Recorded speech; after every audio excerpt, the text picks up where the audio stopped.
สบายดี มื้อนี้จะมาแนะนำวิดีโอเกี่ยวกับวิธีการแก้ไขปัญหาของ Microsoft Office ที่มีปัญหากันเรื่อยๆ เกี่ยวกับการ Active ซึ่งเราจะมาแก้ไขปัญหากันให้กระจ่างแจ้งกันเลย ซึ่งจะมีวิธีการแนวใดนั้น ไปเบิ่งกันเลย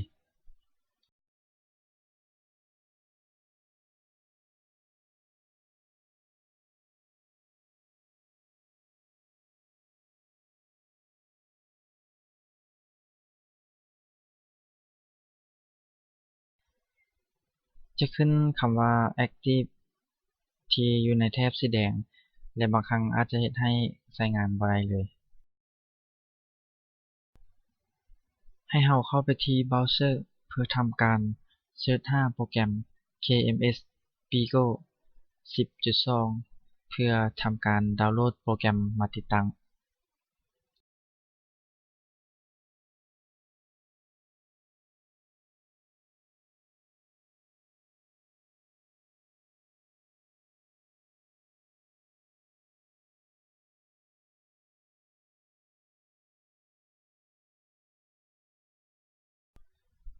ถ้ากดเข้าไปที่ดาวน์โหลดอยู่ด้านขวามือเลย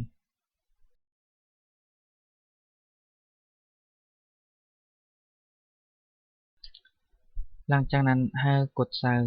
Mirror Link 1 ตอนนี้โปรแกรม KMS กำลังดาวน์โหลดอยู่เนาะรอท่าจนกว่าโปรแกรมจะทำการดาวน์โหลดสำเร็จ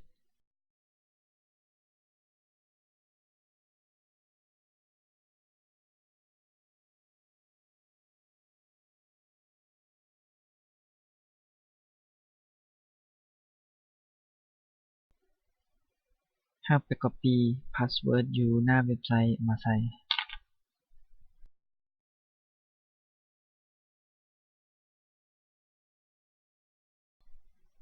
ตัวหนังสือสีแดงคือพาสเวิร์ดให้ทำการ Copy ไปใส่โดยการทาสีแล้วคลิกขวาเลือกใส่ Copy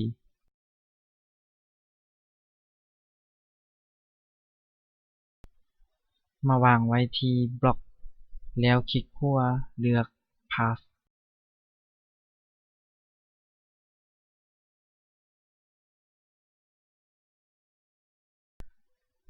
ขั้นตอนนี้แม่นให้ทำการปิดแอนติไวรัสก่อนแล้วจึงทำการติดตั้ง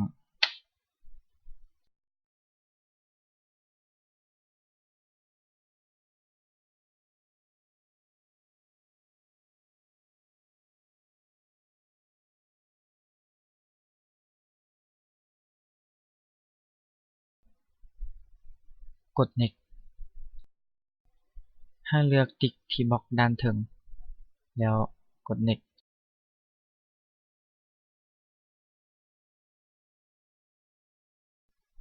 รอท่าจนกว่า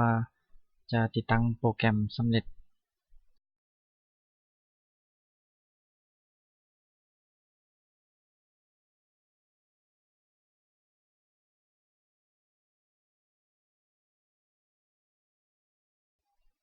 ถือว่าติดตั้งโปรแกรมสำเร็จ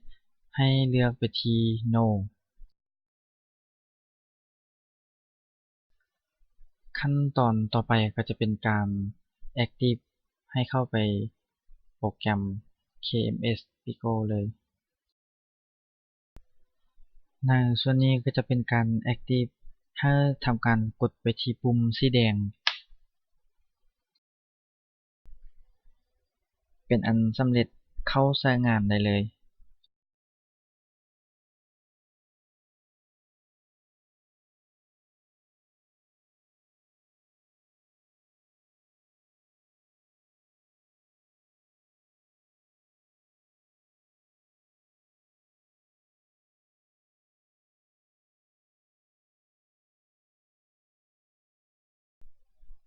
หวังว่าวิดีโอนี้จะเป็นประโยชน์กับการแก้ไขปัญหาของท่านที่ได้พบบ่หลายก็น้อยลองนำวิธีนี้ไปใช้เบิ่งขอขอบใจ